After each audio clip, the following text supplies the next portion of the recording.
Gida sa hospital ang upat ka mga tinun-an ug usa ka apuhan human mawadi og panimuot sa Tara Provincial Community High School sa Barangay Tara sa lungsod sa Mabinay sa Negros Oriental gahapon sa buntag July 30. Si Femari Dumabok sa report. Gilagway ni Mayor Ernesto Oy sa lungsod sa Mabinay nga hyperventilation ang finding sa mga doktor nga mo'y hinungdan sa ilang pagkakuyap. Gawas niini na diagnose usab nga panic attack o anxiety ang nasinati sa mga pasyente. Gipapauli ra hinuon sila human maatiman sa tambalanan.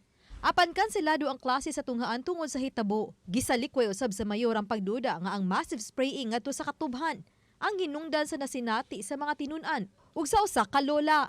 Nagduda ang mga gidikanan nga posibleng naapektuhan sa baho sa kemikal nga gigamit sa pag-spray batok sa peste sa tubo nga gitawag og RSSI or Red Striped Soft Scale Insect.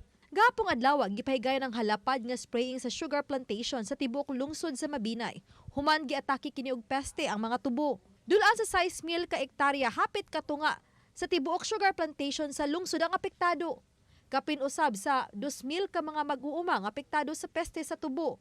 Tungod niini, gipaubos ang lungsod sa state of calamity aron magamit ang Quick Response Fund sa massive spraying. Gipatinaw usab sa mayor nga mano-mano og dili drone ang ilang pagpahigayon sa massive spraying.